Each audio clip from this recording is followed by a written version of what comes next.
அந்த ஏரியா, இந்த ஏரியா, அந்த இடம், இந்த இடம், எல்லா இடத்துலயும் ஐயா ஆல் ரவுண்டர். எப்படி ஆல் ரவுண்டர்? அப்ப போய் கேட்க வேண்டியது என்ன?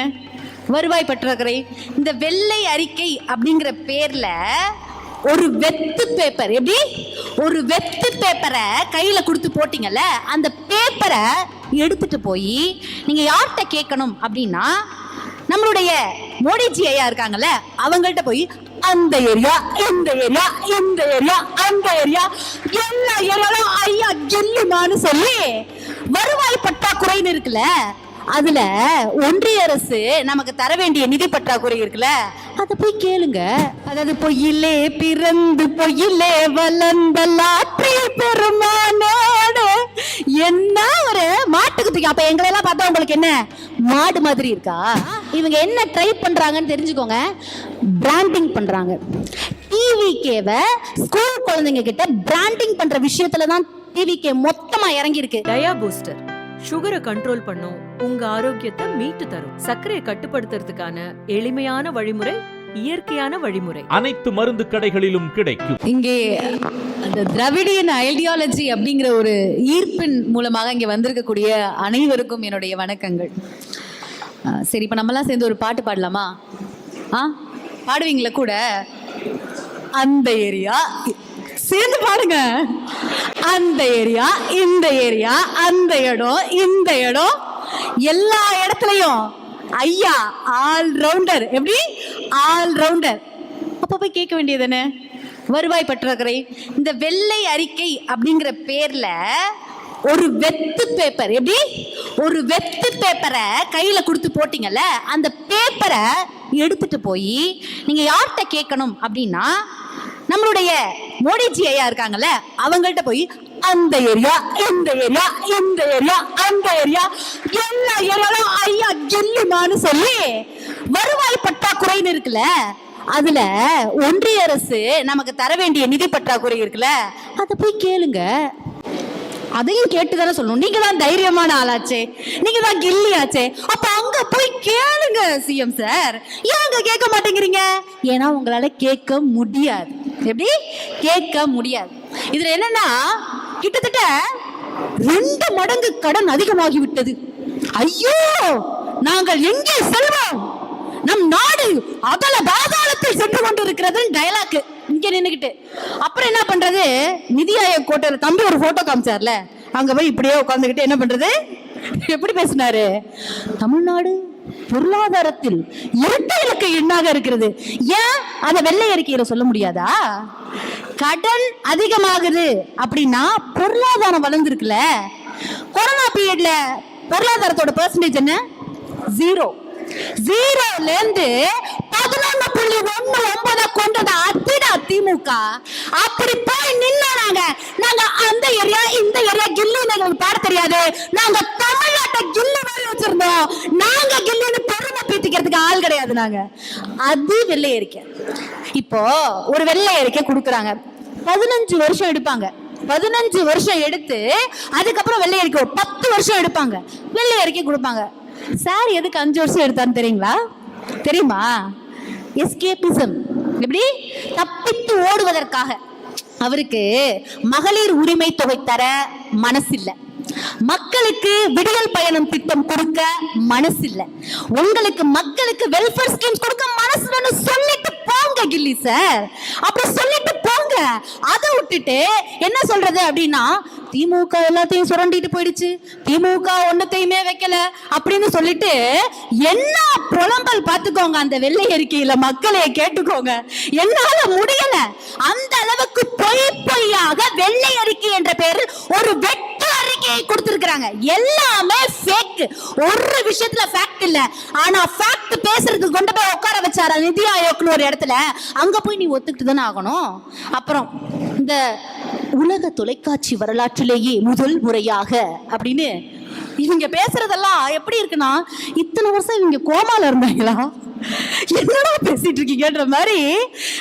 உலக தொலைக்காட்சி வரலாற்று முதல் முறையாக எம்எல்ஏ எம்பிஸ் அனைவருடைய செல்போன் நம்பர், இமெயில் ஐடி எல்லாம் ஆன்லைனில் போடப்பட்டது. இதுவே முதல் முதல் முறைன்னு டேய் 2005 ஆர்டிஐல டிரான்ஸ்பரன்சி போட்டாச்சு, 2008 12 எல்லாம் இமெயில் எல்லாருக்கும் தெரியற மாதிரி போட்டாச்சு, போன் நம்பர்லாம் போட்டு ரொம்ப வருஷம் ஆகுது. அப்ப என்ன தெரியுது இதுலனா, இதுக்கு முன்னாடி நீங்க அரசியலை பார்க்கல, நீங்க பார்க்காம வந்து ஃபேக்ட்ங்கற பேர்ல ஃபேக் நியூஸை வந்து மக்களுக்குள்ள கொடுத்துட்டு இருக்கீங்க. அடுத்து இன்னொருவர், அதாவது இவரை பத்தி நம்ம சொல்லணும்னா, இவரும் அதே இந்திய தொலைக்காட்சியில் வரலாற்றில் வர முதல் முறையாக தான். சிபிஎஸ்இ இருக்குல்ல, நல்லா பார்த்துக்கோங்க, இந்த உலகத்தில் இப்படிலாம் நடக்காது. அது தமிழ்நாட்டில் மட்டும் இன்னைக்கு தான் நடந்திருக்கு. அதுவும் எங்க சிஎம் சாரோட ஆட்சியில் நடந்திருக்கு. இது வரைக்கும் எவ்வளவு என்ஆர்சி ஃபார்ம் நான் வாங்குறதுல கூட செலவு பண்ணாம எப்பதான் சார் நான் என்ஆர்சி ஃபார்ம் வாங்கியிருக்கேன். ஐயோ, கயிறு அருந்து செல்போன் கயிறு அருந்து 1.5 வருஷம் ஆச்சு சார். அதாவது என்ஓசியோட டியூட்டி அண்ட் ரைட்ஸ் இருக்குல்ல, அதை மாத்தி பிப்ரவரி 2025 மாத்தி அவ செத்து புதைச்சு அந்த புள்ளைய முளைச்சிருச்சு. அதை கொண்டு வந்து என்ஓசியில் வந்து இப்பதான் கொண்டு வந்திருக்காங்க. அப்புறம் நம்மளுடைய மரியாதைக்குரிய நம்மள பள்ளிக்கல்வித்துறை அமைச்சர் ராஜ்மோகன் அண்ணன் அவர்கள், இனிமே நீங்க ஆன்லைன்லயே பார்த்துக்கலாம். என்ஓசி பண்ணணுமா, உங்களுக்கு ஏதாவது ஒரு ரினியூ பண்ணணுமா, எல்லாத்தையும் ஆன்லைன். இப்படி நீங்க பட்டன் இப்படி தட்டுனா போதும் சார். பட்டனை தட்டி டிசம்பர் 30 2022 தட்டின பட்டன், ஆனா அந்த பட்டன் தட்டினது என்னமா சார் உங்க கில்லி காதுல விழல இல்ல, அப்படியே விழல. நாங்க கேக்குறோம், எவ்வளவு ஃபேக் நியூஸ போய் நீங்க பரப்புவீங்க? சிபிஎஸ்இ பள்ளிகளுக்கு அங்கீகாரம் கொடுத்த முதல் அரசாக இன்று நம்முடைய வரமாட்டேங்குது சிஎம், நம்ம சிஎம் சாருடைய அரசு நடக்குதுன்னு சொல்லி பயங்கரமா எஃபெக்டோட பேசுறாங்க. ஆனா இதெல்லாம் நம்மளுடைய பள்ளி கல்வித்துறை அமைச்சர் அன்பில் மகேஷ் பொய்யாமொழியான இருந்தாங்கல்ல, அப்பவே சிபிஎஸ்இக்கு அங்கீகாரம் கொடுக்கப்படணும், பிரைவேட் ஸ்கூல்ஸ்க்கு யார் யாருக்கெல்லாம் அங்கீகாரம் கொடுக்கணுமோ அவங்களாம் கொடுத்து கூப்பிட்டு எல்லாம் நிகழ்ச்சி எல்லாம் நடத்தியாச்சு. இப்படி ஒண்ணு பேசுறது பூராவுமே என்னதுன்னா ஒரே ஃபேக் நியூஸஸ் தான். அப்புறம் ஒரு ஃபேக் நியூஸ், யாரு உயர்ந்த மனிதர், யாரு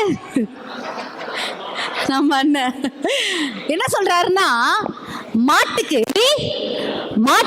என்ன சொன்னாரு, மாட்டுக்கு நம்மளுடைய ரேஷன் அரிசியை தூக்கி மாட்டுக்கு போடுவாங்களாம். ஏன்னா அவரு எப்படிங்க லாட்ரியிலே பிறந்து, அதாவது பொய்யிலே பிறந்து பொய்யிலே வளர்ந்த லாட்ரி பெருமானோடு என்ன ஒரு மாட்டுக்கு தூக்கி. அப்ப எங்களெல்லாம் பார்த்தா உங்களுக்கு என்ன மாடு மாதிரி இருக்கா? 1940 2வது உலக போர் வந்தது, பஞ்சம், நமக்கெல்லாம் சோறு கிடைக்கல, நம்மளுடைய முன்னோர்களுக்கெல்லாம் சோறு கிடைக்கல, சாப்பாடு இல்லாம இருந்தாங்க. 1947 பிடிஎஸ் அறிமுகப்படுத்துறாங்க. பிடிஎஸ்னா போய் அப்ரிவேஷன் கேளுங்க, மாட்டுக்கு போட சொல்றாருல, பிடிஎஸ்னா அப்ரிவேஷன் என்னன்னு போய் கேளுங்களேன். இல்லது இந்த பிடிஎஸ் கொண்டு வந்தது யாருன்னு கேளுங்க, அதெல்லாம் உங்களுக்கு தெரியாது. அப்புறம் 1967 அண்ணா அவர்கள் அரிசி விலையை குறைச்சாரு. அதுக்கப்புறம் சர்க்கரை, பருப்பு இதெல்லாம் வந்து 1971 இப்படி நடந்துகிட்டே வருது. நம்மளுடைய கலைஞரையா என்ன பண்ணாரு அப்படின்னா, முதல்ல அரிசி இருக்குல்ல, அத 1 கிலோ அரிசி 1 ரூபாய்க்கு கொடுத்தாரு. 1 கிலோ அரிசிய 1 ரூபாய்க்கு கொடுத்தாரு. அப்படி கொஞ்சம் கொஞ்சமா வந்து இன்னைக்கு இன்னைக்கு இந்தியாவிலேயே சக்சஸ்ஃபுல்லா இந்த ரேஷன் கடையை, இந்த பிடிஎஸ் சிஸ்டத்தை கொண்டு போய் மக்கள்கிட்ட சேர்த்த ஒரே மாநிலம் தமிழ்நாடு. அதுக்கு காரணம் திராவிட முன்னேற்ற கழகம், திராவிடியன் ஐடியாலஜின்னு மறந்துட்டு போகாதீங்க. நீங்க சொல்லலாம், இன்றளவும் இந்த ரேஷன் பொருட்களை வாங்கி திங்கிற மக்களை பார்த்து நீங்க ரொம்ப ஏளனமா பேசுறீங்க, இலக்காரமா பேசுறீங்க. ஏன்னா உங்களுக்கு லாட்டரி. அடுத்து என்ன பண்றாங்கன்னா, உத்திரமேரூர்ல யாரெல்லாம் பாத்தீங்க, உத்திரமேரூர் மீஞ்சூர்ல எல்லாம் ஃப்ரண்ட்ல கொஞ்சம் பேசாம இருங்கண்ணே. உத்திரமேரூர் மீஞ்சூர்ல எல்லாம் என்னன்னா, அங்க இருக்க குழந்தைங்க எல்லாம் இருக்காங்கல்ல, ஸ்கூல் குழந்தைங்க, அவங்களுக்குள்ள போய் என்ன பண்றதுன்னா, அந்த அவங்களோட போட்டோ, விஜய் சார் போட்டோ எடுத்துட்டு போய் மாட்டுறேன்னு சொல்றது, கழுத்துல கட்சி துண்டை போட்டுட்டு போறது. மீஞ்சூர்ல என்ன பண்ணிருக்காங்க அப்படின்னா, உள்ள போயிட்டு ஒரு ஸ்கூலுக்குள்ள போயிட்டு, இன்னைக்கு அவருக்கு பர்த்டேவா, பெரிய தலைவர்ல, தமிழ்நாட்டில் பல போராட்டங்களை முன்னெடுத்த தலைவர், இன்னைக்கு நம்மளுக்காக மொழி போராட்டத்திற்கு சார் செஞ்ச மொழி போராட்டம்லாம் என்னன்னு நமக்கு தெரியும். அதாவது இப்ப நான் டான்ஸ் ஆடுவேன், பாட்டு பாடுவேன் அப்படின்னா என்ன ஒரு தியாகி ஆக்கிடுவீங்களா நீங்க? எனக்கு புரியல. அப்படி பல மொழி போராட்டங்களை கையில் எடுத்த தலைவரை அப்படியோ போட்டோவா யாரு கேட்டு போறீங்க? சரி ஓகே நீங்க போங்க அப்படின்னா இவங்க என்ன ட்ரை பண்றாங்கன்னு தெரிஞ்சுக்கோங்க. பிராண்டிங் பண்றாங்க. டிவிகேவை ஸ்கூல் குழந்தைங்க கிட்ட பிராண்டிங் பண்ற விஷயத்துல தான் டிவிகே மொத்தமா இறங்கி இருக்கு. அப்படி ஒரு விஷயத்தை பண்ணிட்டு நீங்க அப்படியே கீழே வந்தீங்கன்னா தூய்மை பணியாளர்கள் என்ன பேச்சு பேசுனீங்க? தூய்மை பணியாளர்கள் விஷயம் என்ன பேசுனாங்க? அவர்கள் அப்ப அவங்களை வந்து கஷ்டப்படுத்துறீங்க, அவங்க ஒரு ஏழை மக்கள் நீங்க வந்து துயரப்படுத்துறீங்க நீங்க பேசிட்டு இருந்தீங்க. ஆனா என்ன ஆச்சு? கடைசியில இவங்க என்ன பண்ணிருக்காங்க? 4.5 லட்சம் கோடி ரூபாய்க்கு தூய்மை பணியாளர்களை 12 மாநகராட்சிக்கு நீங்க இன்னைக்கு விலைக்கு கொடுத்திருக்கீங்க. அப்ப நீங்க பேசினது ஒண்ணு, சொன்னது ஒண்ணு, இங்க செஞ்சிட்டு இருக்கிறது ஒண்ணு. இப்படி கொஞ்சம் கொஞ்சமாக நீங்க அனிதா அவர்கள் நீட்ல செத்தப்ப என்ன பண்ணீங்க? வீட்டுல போய் உட்கார்ந்து அந்த அம்மாவை கட்டி பிடிச்சு அவங்களுக்கு ஆறுதல் சொன்னீங்க. இன்னைக்கு கீர்த்தனாவை நிராகரிச்சிருக்கீங்க. அப்போ உங்களுடைய ஃபேக் ரியாலிட்டி என்ன அப்படின்னு மக்கள் கொஞ்சம் கொஞ்சமா தெரிஞ்சுக்கிட்டே வராங்க. இன்னைக்கு விக்கிரவாண்டியில கும்பகோணமா, இன்னைக்கு விழுப்புரத்துல விக்கிரவாண்டியில எவ்வளவு நெல் மூட்டை உங்களுக்கு தான் தெரியும். உங்க யார் விக்கிரவாண்டியில இருந்து வரீங்க? விக்கிரவாண்டியில பாத்தீங்கன்னா இன்னைக்கு நெல் மூட்டை கிட்டத்தட்ட ஓபன் ஆகாம, அந்த நெல் கொள்முதல் நிலையங்கள் ஓபன் ஆகாம அங்கேயே முளைச்சு அங்க கிடக்கு.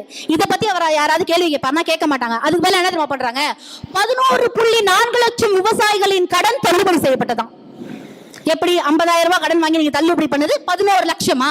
இப்படி பல ஃபேக் நியூஸ்களை மக்களுக்குள்ள கொண்டு போய் திணிச்சு மக்களை யோசிக்க விடாம செய்து இந்த டிவிக்கு ஆச்சு. நான் உங்ககிட்ட எல்லாம் கேட்டுக்கிறது ஒண்ணே ஒண்ணுதான். இப்ப நான் சொல்லுவேன், ஃபேக்கு என்ன சொல்லும், ஃபேக் எது, ஃபேக்ட் எது நீங்க எல்லாருமே சொல்லணும். சரியா? ரெடியா? சத்தமா சொல்லுவீங்களா? போடுவோமா? அப்பதான் என்ன பண்ணுவாரு? வாயை திறப்பாரு நம்ம சிஎம் சார். அப்படி திறக்க மாட்டாரா? அப்பதான் திறப்பாரு. வெள்ளை அறிக்கை ஃபேக்கு. சத்தமா சொல்லுங்க. வெள்ளை அறிக்கை. பொருளாதார வளர்ச்சி ஃபேக்ட். வெள்ளை அறிக்கை ஃபேக்கு. பொருளாதார வளர்ச்சி ஃபேக்ட். சிபிஎஸ்இங்கிற என்ஓசி டிராமா ஃபேக்ட். அதே மாதிரி என்ஓசி ரூல்ஸ் சேஞ்ச் ஆனது ஃபேக்ட். மாட்டுக்கு போட ரேஷன் அரிசி ஃபேக். வலுவான பிடிஎஸ் ஃபேக்ட். அனிதாவை அங்கீகரித்தது ஃபேக். இன்னைக்கு கீர்த்தனாவை நிராகரித்தது ஃபேக்ட். டிவிகேவை பிராண்டிங் பண்றது ஃபேக். டிஎம்கே தாண்டா பெஞ்ச்மார்க், அது தாண்டா ஃபேக்ட். திமுக என்னைக்குமே நாங்க தான் ஃபேக்ட்டா இருப்போம். இந்த ஸ்டேட்டோட growthனா அது டிஎம்கே தான். வாய்ப்புக்கு நன்றி.